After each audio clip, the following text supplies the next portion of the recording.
കോയമ്പത്തൂരിലെ ഈശ യോഗ സെന്ററിലെ 112 അടി ഉയരമുള്ള ആദിയോഗി പ്രതിമയും അതിലെ ലേസർ ഷോയും കണ്ടിരിക്കേണ്ട ഒരു കാഴ്ച തന്നെയാണ്.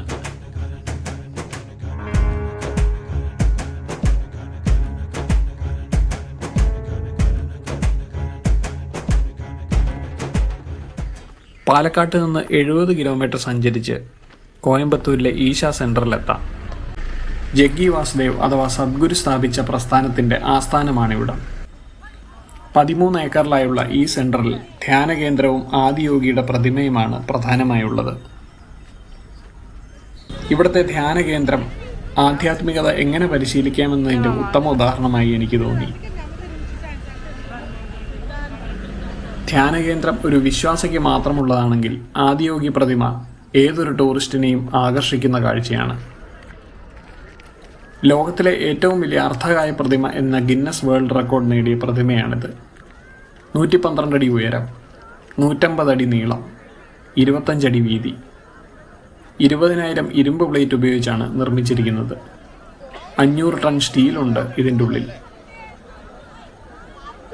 1,00,000-ലധികം രുദ്രാക്ഷങ്ങൾ കൊണ്ടുള്ള മാലയാണ് കഴുത്തിൽ അണിഞ്ഞിരിക്കുന്നത്.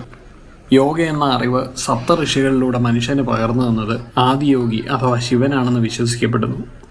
കൈലാസപർവ്വതത്തിന് സമാനമായി ശിവന്റെ വാസസ്ഥലമായി വിശ്വസിക്കപ്പെടുന്ന നീലഗിരി മലനിരകളിലെ വെള്ളിയാങ്കിരി മലയുടെ പശ്ചാത്തലത്തിലാണ് പ്രതിമ സ്ഥാപിച്ചിരിക്കുന്നത്.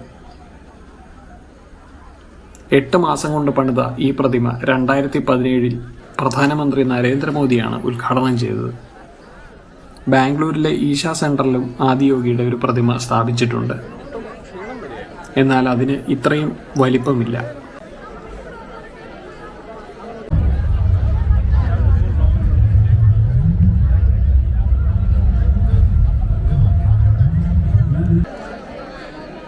ആദിയോഗിയിലൂടെ യോഗ എങ്ങനെ മനുഷ്യകുലത്തിന് സമ്മാനിക്കപ്പെട്ടു എന്നതിൻ്റെ ദൃശ്യാവിഷ്കാരമാണ് ഈ കാണുന്നത്. വിശ്വാസം എന്തൊക്കെയാണെങ്കിലും ടെക്നോളജി കാട്ടിത്തരുന്ന ഈ ഒരു അത്ഭുത കാഴ്ച നേരിട്ട് കണ്ടു തന്നെ അനുഭവിക്കേണ്ടതാണ്.